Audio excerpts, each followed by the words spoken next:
किसका,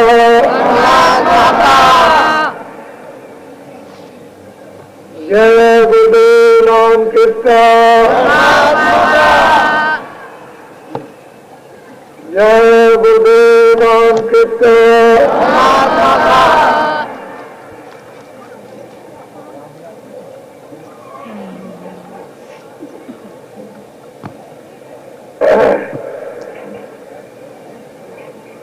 नारियों, बच्चे बच्चियों,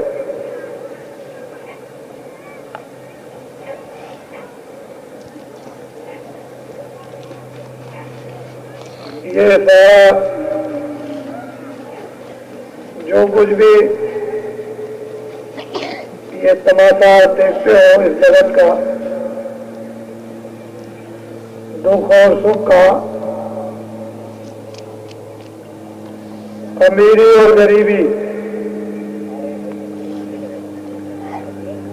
या अच्छे या रोगी,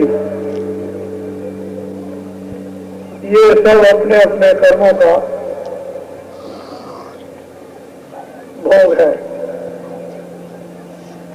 जो जो मनुष्य कर्म करता है उसे भोगना पड़ेगा।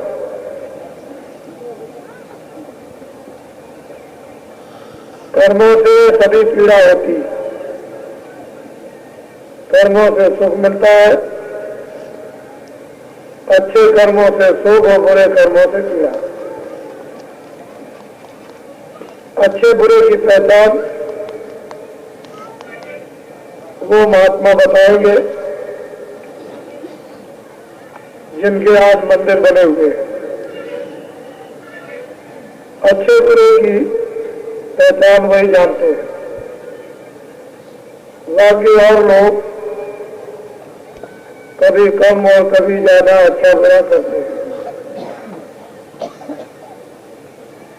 इस जगत में कर्मों का सारा ये खेल चल रहा, आप लोगों को उन्हीं कर्मों को करना चाहिए जिससे किसी जीवात्मा को मारा न जाए। इन कर्मों से हम बचते रहेंगे तो हमारे ऊपर उतना कर्मों का भार नहीं चलता। और रोज भजन करेंगे तो रोज उसकी सफाई हो जाएगी। घर में रोज झाड़ू लगती है, बर्तन रोज मला जाता है। ऐसे ही कूड़ा कचरा आंगन में आ जाए, बर्तन अपना रोज गंदा हो उसे साफ करना। सफाई नहीं करोगे ज्यादा मैल जम जाएगा, कूड़ा ज्यादा इकट्ठा हो जाएगा, झाड़ने में तकलीफ होगी। इसलिए महात्मा कहते हैं भजन ध्यान सुमरन बराबर करते रहो और रोजमर्रा के कर्मों को साफ करते रहो। इतना काम करो कि रोज के कर्म जमा ना हो और जो पहले का रखा है उसको महात्मा खत्म कर दें। इतना काम हम लोगों को करना चाहिए। ये साधन भजन ध्यान और सुमरन की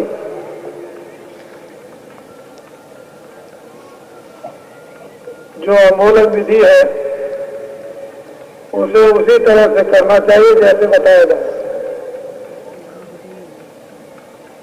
आगे पीछे नहीं।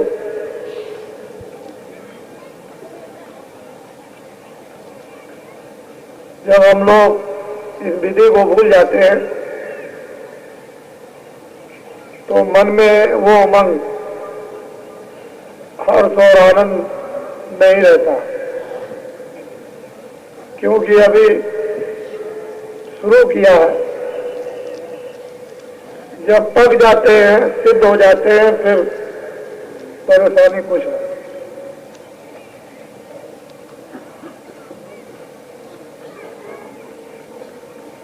यहाँ बड़े बड़े फकीर और महात्मा आए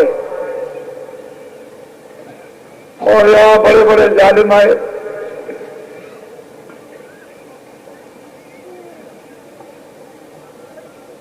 एक वो रहे जो दया करते रहे, एक वो रहे जो जालिम करते रहे।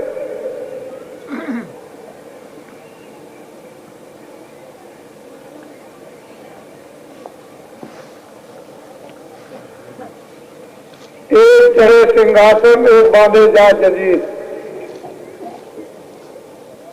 कबीर गुरु की भक्त में राजा गधा हो,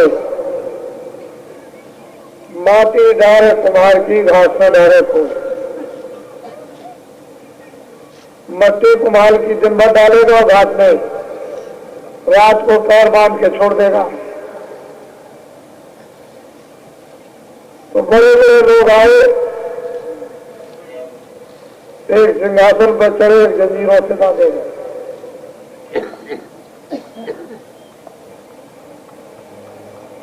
जाएंगे दोनों, आए तो जाएंगे राजा रंग फकीर, जो भी आया उससे जाना है, या रहेगा कोई नहीं। आपको तो ये मालूम नहीं है कि बड़े बड़े बादशाह वहां नरकों की आग में जलाए जाते हैं, जो अभी तक नहीं निकल पाए, और उनको करोड़ों वर्ष हो गए। तो गलती थोड़े समय की और दंड करोड़ों वर्षों का। 40, 50, 60 वर्ष की गलती और करोड़ों वर्षों की यातना है। जरा सी भूल में कुछ का कुछ होता है। महात्माओं ने जो पुस्तकें लिखी हैं, उन्होंने देख के लिखा, ऐसे ही नहीं लिख दिया कि कोई अलग टप्पू बात लिख दी। जो उन्होंने देखा वो लिखा।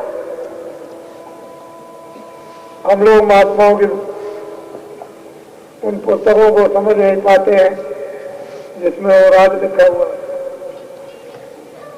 तो जाएंगे सब, यहाँ रहेगा कोई नहीं। ये चंद्रोजा बस्ती है और यहाँ बहुत से आए, बहुत चले। एक हंसता हुआ गया, रोता हुआ गया। फकीरों का दरबार हंसने का, दुनिया रोती है।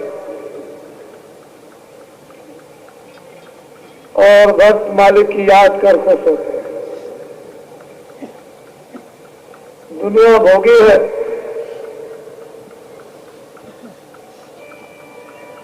और भक्त चिंतित है। दोनों में अंतर कभी नहीं होता। जो दर्शन और दीदार में लगा हुआ और जो भोग में लगा। तो आप सब लोग भगवान पर विश्वास करो, अपने पर विश्वास करो, महात्मा जो कहते हैं उस पर विश्वास करो और कर्म करो। कर्म करोगे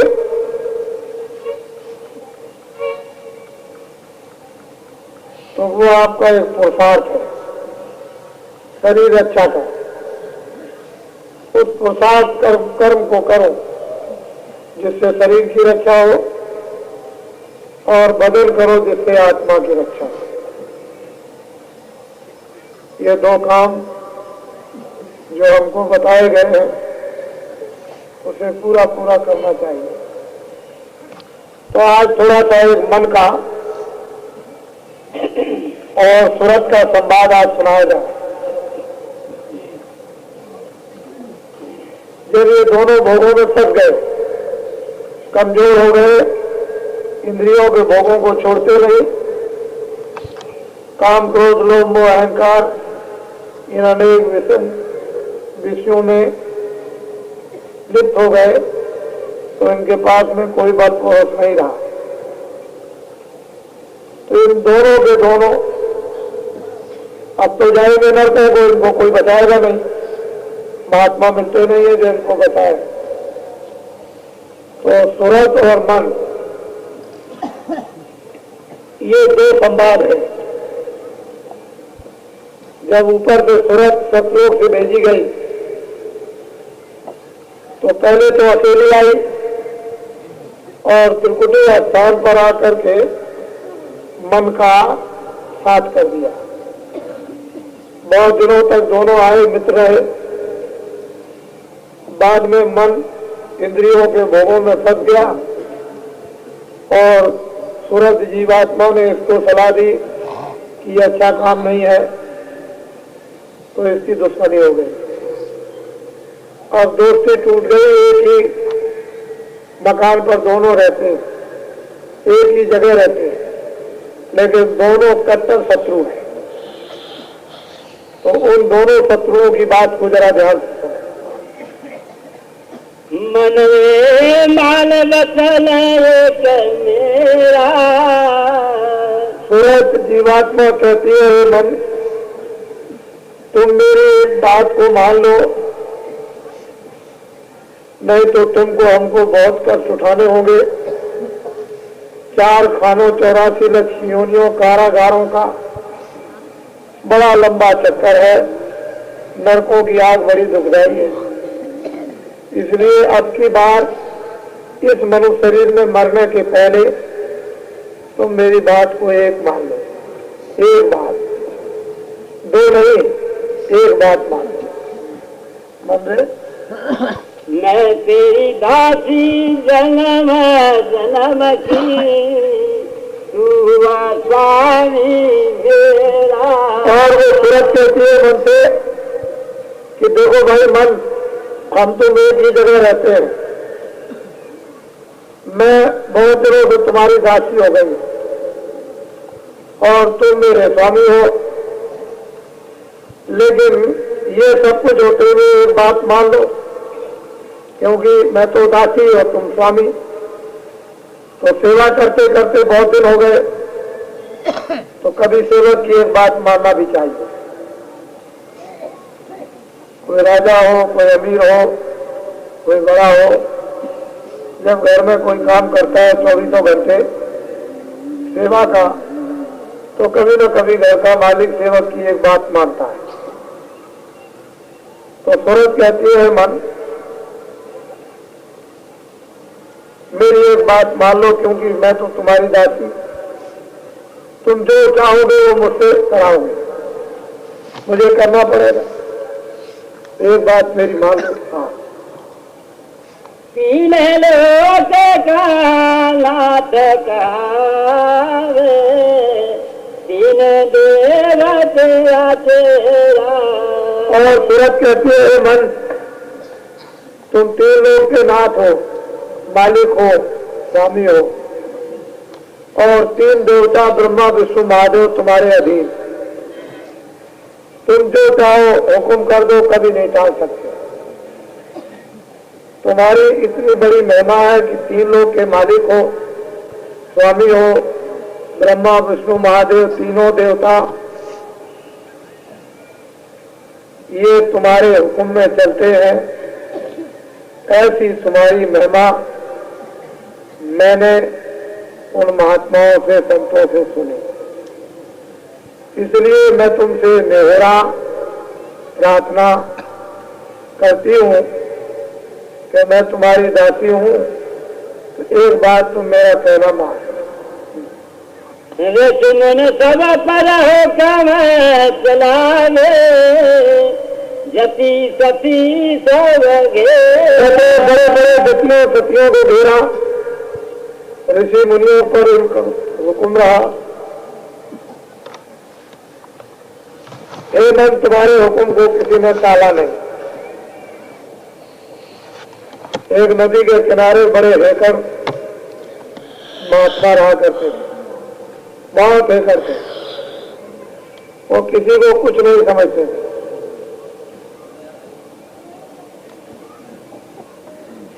और वो लोगों से कहा करे कि हमने ऐसा मन को बस में किया कि मन क्या कर सकता है। कोई कुछ नहीं। कितना उनको घमंड था। इस पार से उस पार नदी गए, सायंकाल कुछ अंधेरा हो गया। महात्मा जी उधर से इधर आ रहे थे, तब तक एक पीछे से सुंदर एक नारी दौड़ी,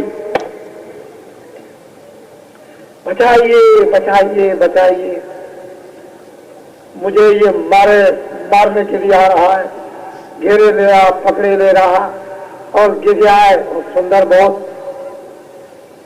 महात्मा जी ने ये आवाज सुनकर के घूम के देखा कि एक भव्य सुंदर स्त्री है और चिल्लाती हुई चली आ रही, भागती हुई, इसको कोई पकड़ने आ रहा। महाराज आप दयालु हैं, बचाइए बचाइए बचाइए, खड़े हो जाओ खड़े हो जाओ, ठहर जाओ। महात्मा जी खड़े हो गए, उसको खड़ा कर दिया। महाराज देखिए ये आ रहा है, मुझे पकड़े ले रहा, बताइए मुझको बताइए। तो महात्मा जी को तो कुछ दिखाई देता नहीं था और वो चिल्लाती थी। महात्मा जी ने कहा कि देखो एक काम करो कि मैं आगे आगे चलूंगा, तुम पीछे चले जाओ। तो जो चार पैर नदी में उन्होंने रखे पानी में, तब तक एकदम से महाराज में डूबी मरी और ये मुझे पकड़े ले रहा, बताइए मुझको। लगा चाहे काम करो, तुम मेरी उंगली पकड़ लो और मैं आगे आगे चलता हूं, तुम पकड़े हुए चली आना। तो उसने उंगली पकड़ ली और धीरे धीरे आगे चले। जब जरा और दूर गए तो फिर छोड़ दिया, महाराज बताइए बताइए, मैं मरी। महात्मा जी को क्या करें? तो मेरे का देख एक काम कर, मेरा यह हाथ पकड़ लो और तू चलिए। थोड़ी देर तक गई नदी में, बीच में जब गई तो फिर छोड़ दिया और कहा हमारा डूबी मैं मरी। तो उन्होंने कहा अच्छा तो अब तू पार नहीं हो सकती है। तो कहा मेरे कंधे को बैठ गया। जब कंधे को बैठ गई और महात्मा जी जब धारा में चलने लगे तो उसने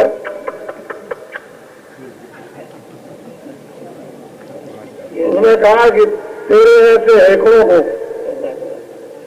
मैंने बस में किया,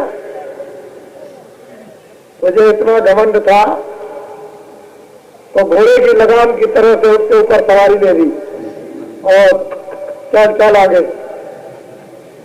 तो कहने का ये मतलब है कि घमंड अहंकार सबसे बुरा, कराया सब गया जब आया अहंकार। ये मायावी दुनिया है, छल कपट की दुनिया है, अज्ञान का यहाँ पर एक कुआं है, रास्ता दिखाई देता नहीं, बहुसागर रूपी नदी है वासनाओं की, इसके पार हम जा नहीं सकते हैं। तो सूरज कहती है हे मन,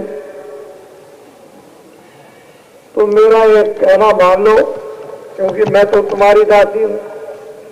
बड़े बड़े ऋषि मुनि, जति सती, साधु सन्यासी, इन पर तुम्हारा सब पर हुक्म चलता है, तुम्हारे हुक्म को कोई नहीं टालता, ऐसा मैंने संतों से सुना है।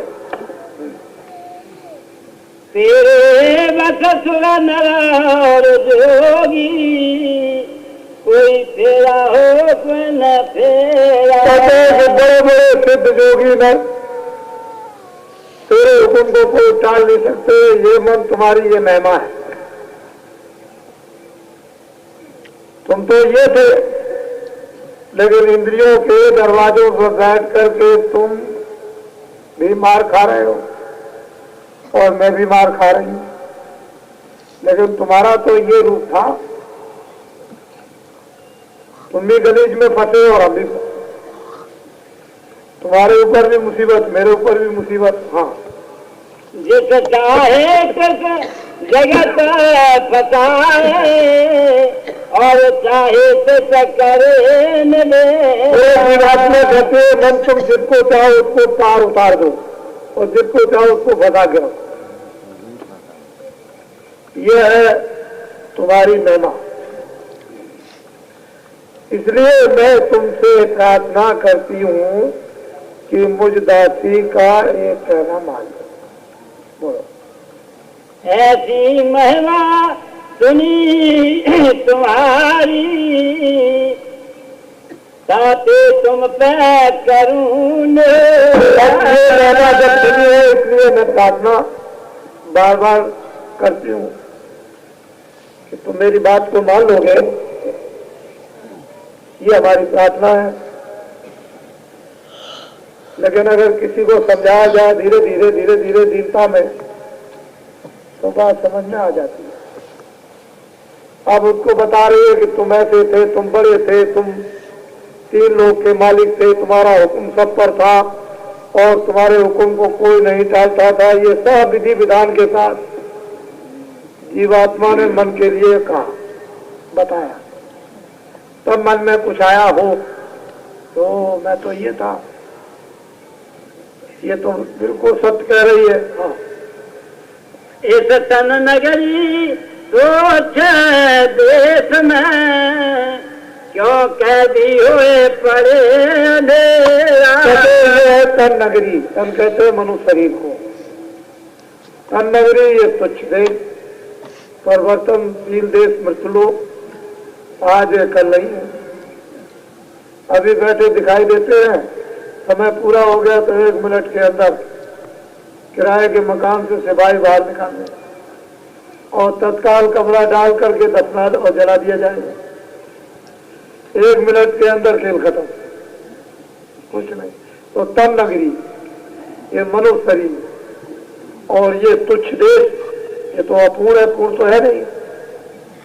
इसमें अस्थायी आनंद तो है नहीं, ये तो गंदे इंद्रियों के क्षणिक आनंद है। तो तुम यहाँ पढ़े हो और हम भी पढ़े हो।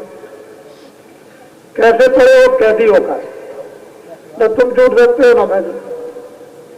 हम तुम दोनों कैदी होकर के यहाँ पड़े हुए हैं और ये जन्म मरण की जो पीड़ा असहनीय है उसको सहते हैं। नरकों में, 84 में इत्यादि इत्यादि नाना प्रकार की यातनाएं दी जाती और हमारी कोई रक्षा नहीं करता। इसलिए इस तन नगरी जो मनुष्य शरीर अब की बार मिला, ये साधन धाम मोचकर द्वारा संपन्न साधनों का धाम, इसमें मैं ये प्रार्थना इसलिए करती हूँ कि हम तुम दोनों इस तन नगरी और तुच्छ देश से निकल सकते हैं। लेकिन जब हमारी एक प्रार्थना स्वीकार करोगे तब, जब तक एक प्रार्थना स्वीकार नहीं होगी तब तक हमारा तुम्हारा छुटकारा नहीं हो सकता। हाँ। सतगुरु मोसे कहा वचन कर, मन को संग ले चलो सवेरा। और ये मुझे किसने बताया कि सतगुरु ने कि देख सूरत, अगर तू वास्तव में अपना भला चाहती है, अपने घर में जाना चाहती, प्रीतम का दर्शन चाहती है, तो एक बात मेरी मान ले कि मन को साथ ले। मन नहीं साथ देगा तो तू कभी नहीं जा सकती। तो सूरत कहती है कि सतगुरु ने एक वचन मुझसे कहा और वो क्या कहा कि मन को साथ ले लो, कर लो। हाँ।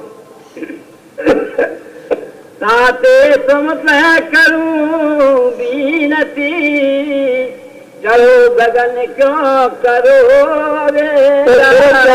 इसलिए मैंने तुमसे विनती प्रार्थना की कि अब ये अवसर बड़ा अच्छा आया, ये बार बार तो मिलेगा नहीं। मनुष्य शरीर है, आज कल खत्म हो गया तो फिर कौन क्या करेगा। इसलिए हम लोग ऐसा करें कि ये वक्त है, अपने घर की तरफ चले तो सवेरा हो जाए, अंधेरा चला जाए। ये पूरी पूरी प्रार्थना मन से की। जब मन ने ये समझा ये बात तो उचित कहती है, ठीक कहती है, तो अब मन कुछ कहेगा। हाँ। इंद्री द्वार त्यागो करो अभी सुलझे। और कहती है कि देखो भाई, इंद्रियों के जो द्वारों पर जो विषय क्षणिक आनंद जो मिलते हैं उनको अभी त्याग दो। इसी में हमारा तुम्हारा हित है, कल्याण है, क्योंकि ये तो क्षणिक है, इनमें तो कुछ है नहीं है। वैसे ही जितने भोग भोगो उतने ही रोग, उतने ही बीमारी। ये रोज अपनी आंखों से देखते हो कि भोग ये रोग के साधन है। जहाँ भोग भोगो वहाँ रोग बुला लो। तुम संगी और न कोई, मैं तुम्हारी और तुम ही में। और देखो मन, इसमें कोई संदेह नहीं है कि तुम मेरे साथी थे, मैं तुम्हारी थी, तुम मेरे थे, दूसरा कोई था नहीं। तो अब तुम अलग हो गए हो और मैं अलग हो गई, और जब जब मैं कुछ कहती हूँ तुम मानते नहीं हो। इसलिए मैं तुमसे प्रार्थना करती हूँ कि तुम मेरी एक बात मान। जब दासी हो गई और तुम स्वामी हो गए तो एक बात तो मान नहीं है। हाँ। मुझे दासी का कहना मानो, गगन मंडल कर बांधो दे। और दासी का तुरंत कहती है मन, मुझ दासी का कहना मान लो तो हम तुम दोनों चढ़ चले और आनंद के सागर में पहुंच जाए। ये तो तन्नगरी तुच्छ देश है, यहाँ तो कुछ है ही नहीं।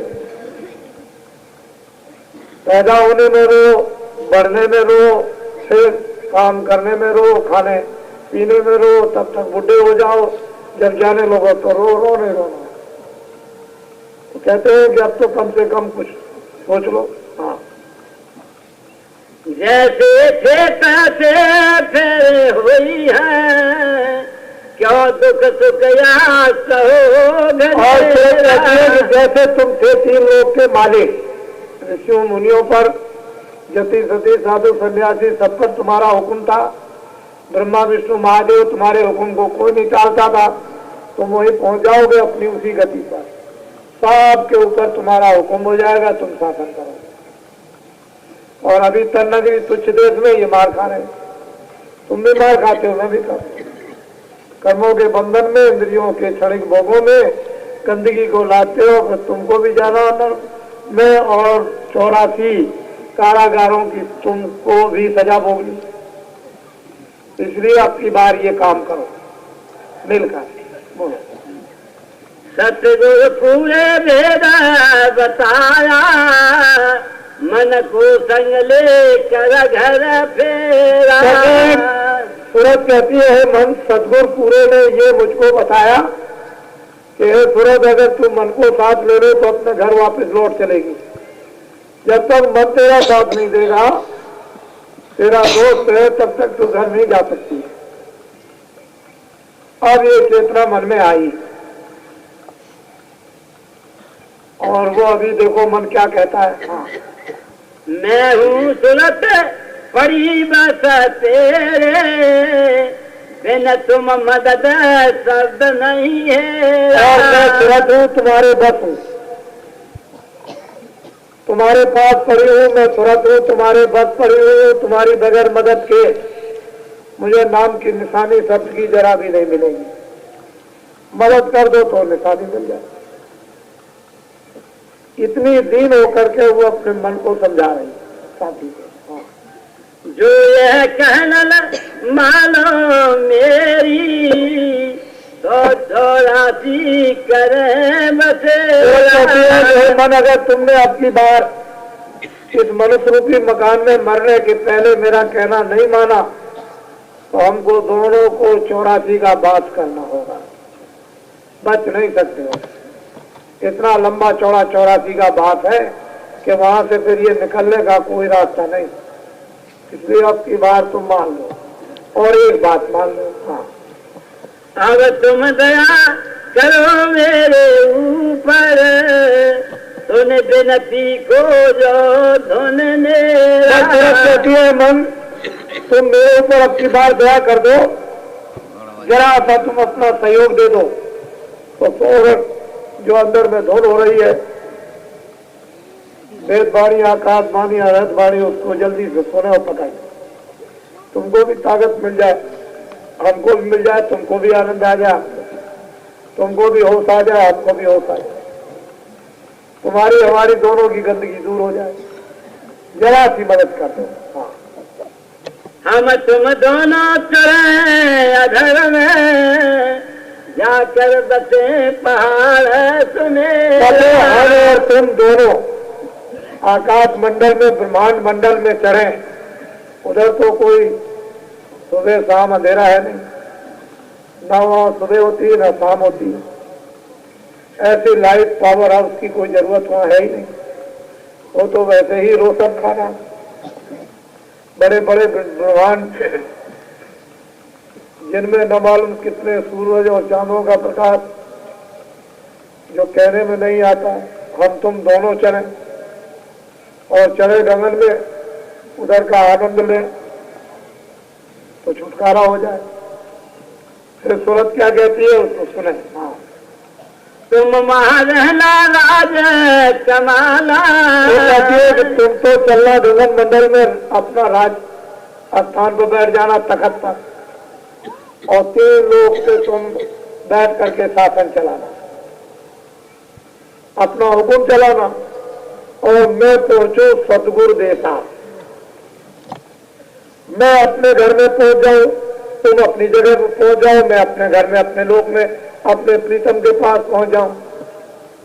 जब इतनी बात मन ने सूरत की दीनता से सुनी, और जब इसको होश आया, तो अब मन क्या कहता है उसको जरा सुने आप। मन बोला सुत से फिर ऐसे, साधनों से जाता न छोड़ा। अब मन कहता है देख सूरत, इसमें कोई संदेह नहीं है कि तूने ठीक कहा और मैं इसके लिए तैयार हो गया, लेकिन मैं इंद्रियों के भोगों में इतना लिप्त हो गया कि मुझसे विषय नहीं छोड़े जाते। मैं तो घाट पर बिल्कुल लेट गया, मुझे विषय छूटते ही नहीं। इंद्रियों के कभी आंख में होकर, कभी कान में होकर, कभी नाक में होकर, कभी जिब्या में होकर, कभी इधर होकर, कभी उधर होकर, मैं तो भागता रहता हूँ। मैं तो बिल्कुल, मुझसे छूटे नहीं जाएगा। मैं विषयों को अपने आप छोड़ ही नहीं सकता। हाँ, कैसी करूं वचन कैसे मानूं, मैं इंद्री बस हुआ न थोड़ा। और मन कहता है देख सूरत, मैं कैसे करूं तुम्हारे वचनों को, कैसे मानूं। मैं इंद्रियों के वशीभूत मामूली नहीं हो गया, मैं जुग जुग से इंद्रियों के वशीभूत हो गया, और इंद्रियों ने मुझे अपना बना लिया, और मुझसे भोग छूटते रहे। चाहे जितनी शिक्षा दो, चाहे जितनी ताड़ना दो, जो कुछ भी करो, मैं तो उसका आदी हूं, इंद्रिय भोग का। तो मन अपनी कमजोरी उस सूरत को बता रहा। पहले तो सूरत ने इसकी बड़ी प्रशंसा की कि तुम ये हो, 3 लोग के मालिक हो, तुम ये हो, तुम ये हो, तुम भी मार खाओगे, हम भी खाएंगे। जब समझ में आया तो ये कहता अब मैं क्या करूं, मेरे पास तो कोई रास्ता बल भरोसा नहीं कि मैं तुमको मदद करूं। बल परस में सबही हारा, अब इनसे मेरा चले न जोड़ा। मन कहता है सूरत, मैं तो सब कुछ मैं करके देख लिया, मेरा इंद्रियों के भोगों से बस चलता ही नहीं, मैं तो हार गया। अब तुम्हारे पास अगर कोई यत्न हो मुझे उठाने का तो बताओ। मैं चाहूं छोड़ूं भोगन को, देखे भोग बस चले न मोड़ा। मन कहता है कि सूरत में चाहता हूं कि भोगों को छोड़ दो, मैं देखता हूं कि इसमें कितने कष्ट हैं, चाहता हूं छोड़ दो, लेकिन जैसे ही इंद्रियों के भोग सामने आते हैं वैसे मैं गिर जाता हूं, मैं बस में रहता ही नहीं। मैं तो उन भोगों के बस में हो जाता हूँ। तो अब बता सूरत की मैं करूँ तो क्या करूँ, मुझे कोई रास्ता बताओ। आगे पीछे बहु पछताऊं, समय पड़े पर हो बस और मन कहता है दोनों आंखों के पीछे बैठकर, हे सूरत, जब मैं उन भोगों में गिर जाता हूँ तो पीछे पछताता हूँ, आगे पीछे बहुत पछता हूँ कि मैंने गलती की, लेकिन मुझसे फिर गलती हो जाती है। मैं फिर सोचता हूँ कि ये तुमने क्या किया, मैं पछताता हूँ, उसके बाद फिर कर देता हूँ, फिर गिर जाता हूँ, तो मैं उठ ही नहीं सकता। अब ये दोनों का संघर्ष हो रहा है। पहले तो सूरत का था। सजा दो